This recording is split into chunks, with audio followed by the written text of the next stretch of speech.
This world is an illusion. In a world called Inamorta, you're surrounded by indiscriminate nations devoted to their individual technology and struggle for dominance. Each society has developed its own unique way to wage.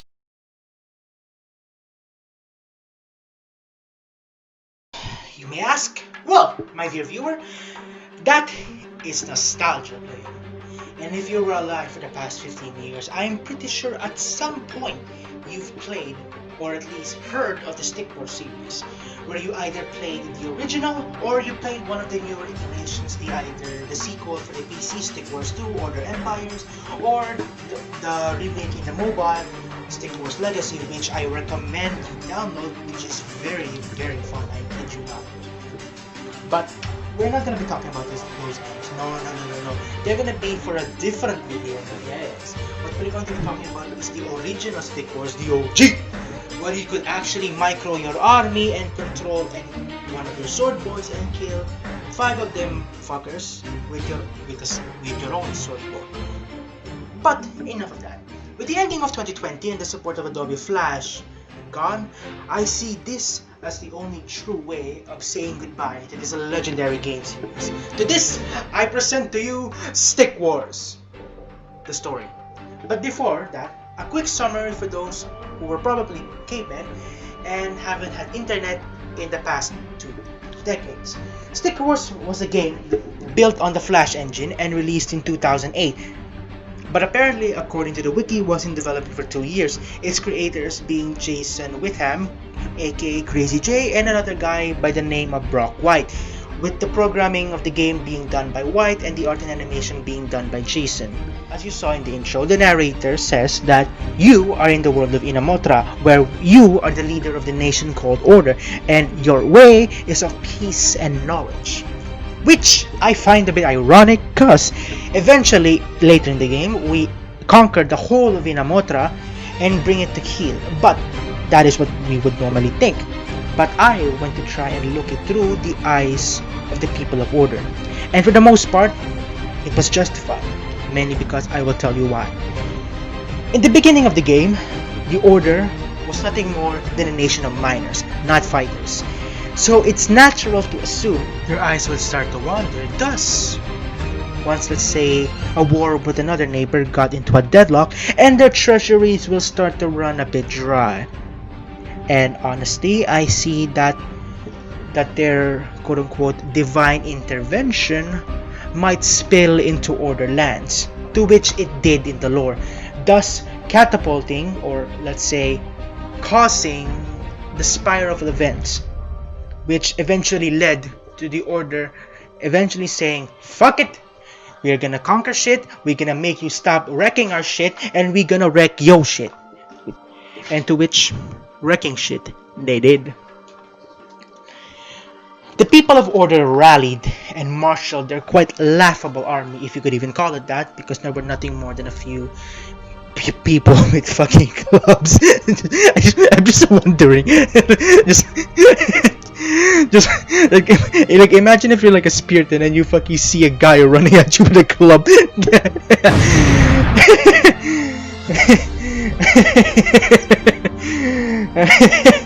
Okay. Okay, I'll stop. Okay. And thus, the men of Order begin their march against the nation of Archodons. And thus begins the tale of one of the greatest empires in Inamotra's history. The march against the Archodons, or the Archidones, whatever the fuck you want to call it that. Whilst the Order forces were armed with nothing more than clubs, the Archodons, their foes, fought with proper weapons of war, i.e. bows. But here's the thing. Their bowmen could only do so much when they were literally being swarmed by an enemy who outnumbered them 10 to 1. And I kid you not, they just literally ran at them, beat the shit out of them with their club, and proceeded to flee. And the men of Order decided to use their advantages in numbers and swarming tactics to break the lines of the Archodons, thus forcing them to flee. Defeated and their forces scattered, The forces of order assimilated the bow into their army, thus giving their people their first true weapon of war. Second look. Ambush. With the territory of the Archidons secured and their weapon assimilated into the nation of Order, continues its march to the nation of Swordrat. But on the way, the men of Order are ambushed by a native tribe who also are followers of the Way of the Spear. This serves as the introduction for the booming empire, the idea of combined arms tactics. And another important aspect, manning the fort. Despite the fact that the men of Order now have access to the bows, their clubmen were still far too weak and inferior to deal with the enemy's spearmen. Thus, they fled behind their defensive fortifications and let the garrison archers do the rest. And whilst the enemy was weakened, the men of Order sallied out in defeat and claimed that. Thus, with the natives lie dead and rotting in the fields of corpses, either beaten and bruised or pierced with arrows, the forces of Order marched into Swordrat, to which the militia of Swordrat, of the nation of Swordrat, opposed them. Despite the fact that the nation of Swordrat had superior weapons, particularly their swords, they pretty much ran into the same problem of the Archidons, where the Archidons lacked a front line. The Swordrat lacked a support line. In particular, they didn't have ranged weapons, and thus the men of Order were simply just able to just pick apart their warriors from a distance, and the ones that did make it to the front line were simply beaten to death with clubs. And thus, with that, the men of Order swarmed the encampments. They destroyed their statue and forced the Swordrat to flee towards the hills. And with their armors raided and looted, thus the mass production of swords had begun. And now, the men of Order had finally a real, first truly melee infantry in the form of the Swordrat. Thus begins their march to Speartons. With the forces of Swordrat defeated and their weapons again assimilated into the ranks of the nation of Order, they can now properly equip their frontline troops with actual weapons, to which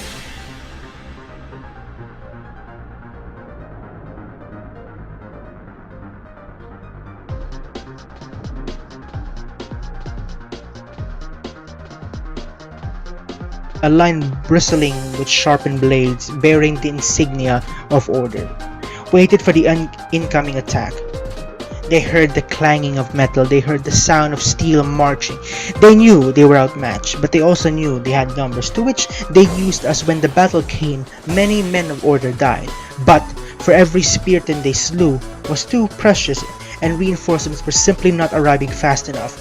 Thus, the Speartons, though fought bravely, it was all for naught. With the destruction of their statue, they were forced to flee their homeland. As they fled, the nation of Order once again assimilated the weapons of war of the Speartons, i.e. the spear and the shield, as well as now a proper helmet. Now, with a proper front line, the small nation of miners now pose an actual threat against the remaining nation of Magi Guild. As the forces of Order marched south to exact revenge on the Magi Guild who had wronged them, they encountered the largest concentration of Swordrat seen yet in Inamotra. It stands in their way, a force of thousands, a force fueled by desperation and hate. And thus, as the ever-pressing horde of Swordrat approaches, a defensive line glistening with shining steel helmets and shields of oak, stands the men of Order, outfitted with the war gear of the Speartons. Thus, they form the bulwark that the men of Order so desperately needed. As the horde ever inches so close, the men brace for the incoming clash.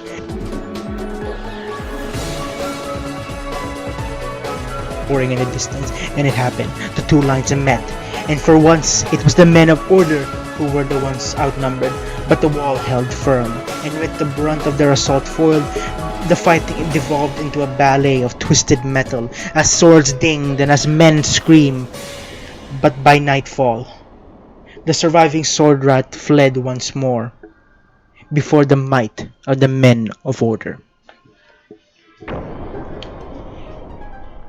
The line of destitute and magic.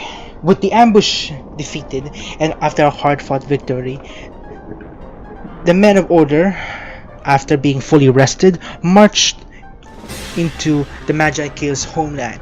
But given the fact that their nation didn't have any real proper defenders, the men of order easily found themselves in the heart of the Magi Kill Empire. And what awaited them was something horrible. Literal seas of minions began to swarm forward, and it evolved into a chaotic frenzy as endless hordes of minions spewed forward. The Sword Rat of the Order did their best to hold the line, but for naught. For every one they slew, another would come, and then another, and then another, and then it came. A distance they saw the frail old men from a bygone era strode across the battlefield, summoning forth these things.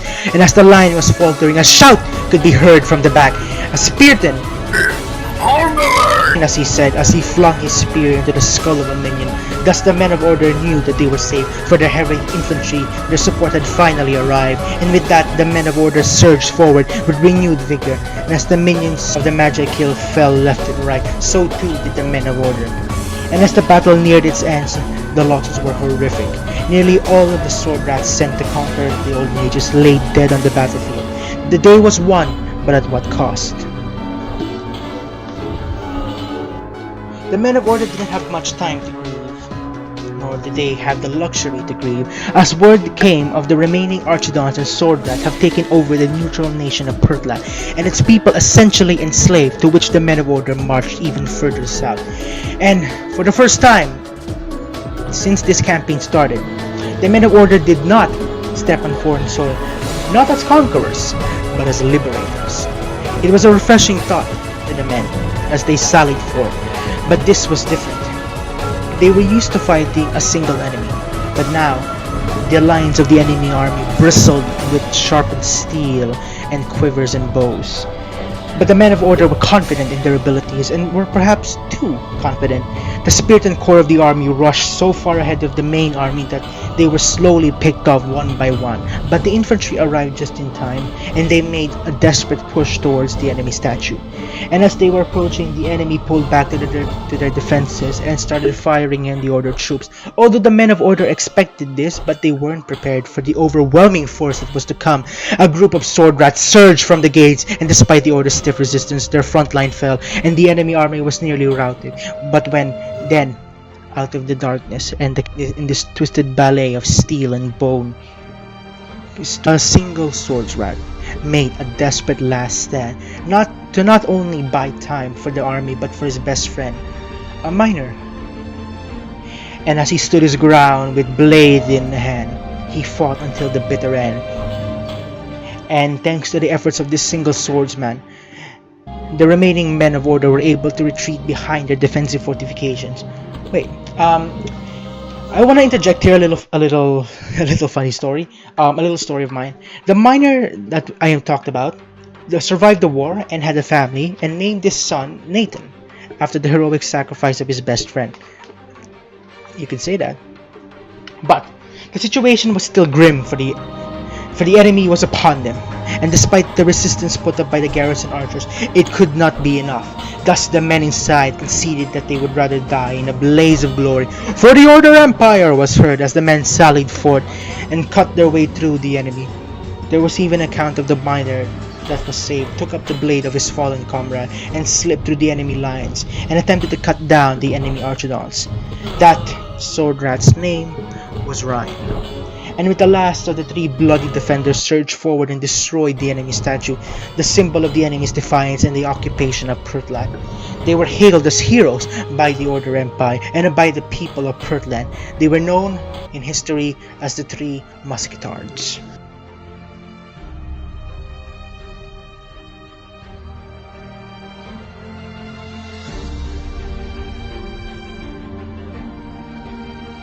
Free Westwind. With the costly victory in Pertland, the armies of order rested and licked its wounds. But as they were licking, they received a message coming from the people of Westwind, who needed their help. As they saw in the report, the remnant of the Archidon force they had faced earlier was working with the Spiritans to occupy that neutral land. But the men of order were too battered, too bruised, and reinforcements from Order proper would take too long, but they couldn't just let this happen. Thus, again, the men of Order marched forward. And when they reached Westwind, they only had a few Archidon units at full combat readiness. But then from the rear approached the men of Pertland and stood in defiance against the enemy. The men of Pertland approached the general of the army and told him that Pertland's men are theirs to command. And after a combined effort, the invaders of Westwind also fell, and the people of Westwind had been freed and rallied behind the banner of the men of Order, and thus their army grows ever stronger. And with that, the men of Order marched north to the frigid land simply known as No Man's Land. Creative name, I know. No Man's Land. And as the men of Order made camp in the northern lands of Inamotra, many say that these lands were home to warriors of gargantuan proportions. The men thought of them only as legend, but then came strolling across their battlefield came monsters of such gargantuan proportions that the men, well, you couldn't really blame them. Some of them wanted to run, but the general forced them to stay, striding across the battlefield in their gargantuan form. But the heavy support of the Spartans had not arrived yet, so the men armed with swords braced for the incoming monstrosity. But as the lines clashed, the sound of tiny little pit-pats were heard from the background. It took a while, but the men of Order finally learned the secrets of the Magi Kill and used them to their full advantage. Thus, the men of Order flooded the battlefield with tiny minions, allowing their more valuable sword rat to dispatch of the beast. And thus, the men of Order were able to push back the giants, and seeing that these puny small people are strong, some of the giants submitted and became fighters for the nation of Order. Another ambush, yet again. With the army heading north towards the icy hills, they were ambushed by one of the native tribes. Based on the reports of the scouts, they should only have been armed with clubs. The men laughed, remembered how they started with only clubs. But then from the battlefield strode another giant. The men thought, how, why, and when? But the giant was easily dispatched. But something else also shocked him. The men whom they thought were only equipped with clubs were actually equipped with proper weapons, swords. Someone or something was supplying these to them, and thus after recovering from the initial shock, the men of Order were able to scatter the tribes before them. And now the task before them, taking the icy hills. Here, multiple times, the nation of Order suffered defeat after defeat. It was not as devastating as the enemy had hoped for, but it had taken a toll of the men of Order. Thus, the Magic Kill of the Order instead concocted a plan. They would create a minion horde that with such never-ending numbers that it would literally drown the enemy in the dead, thus wearing down their already diminished defenders. Thus, on the dawn of the next morning, that is exactly what happened. A giant was brought in as a reserve just in case, and with the ice hills taken, but the men were exhausted and the enemy fled to the fire deserts to hold up there. This is the interlog. To many in the ranks of the Order, the enemy was defeated, and thus there was no need to pursue any further. But from the ranks emerged an elderly mage. He went by the name of Shadimapant, convinced the leaders of Order to pursue the enemies even further. Thus, the final battle will commence in the fire deserts in the most northern part of Inamotra.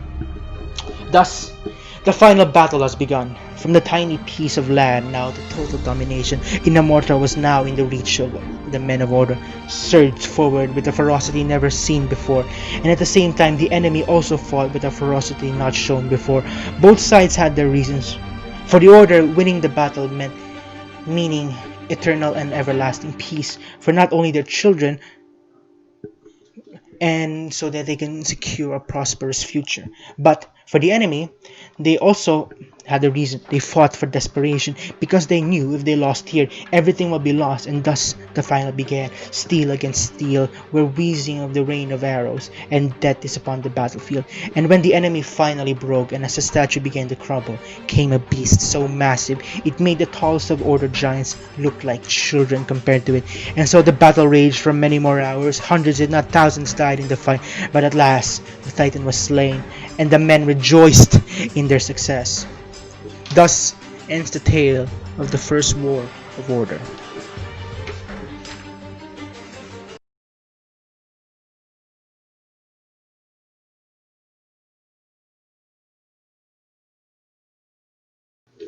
Hey, it's me, Ligma.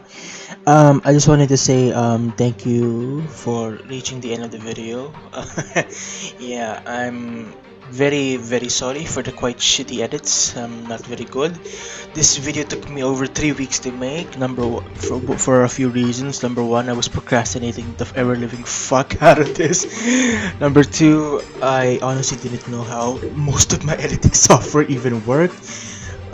Number three, I was too busy jacking off and shit. Anyway, I just want to be awesome. And another thing, I want to thank certain peeps in my Discord for with the help of this video. Well, you won't see it here yet, but I do plan on releasing a second version of this where the entire server, or at least some of my mods or some peeps I know, voiced over subsections of the video themselves. So if this video gets at least 20 likes, I'll do it.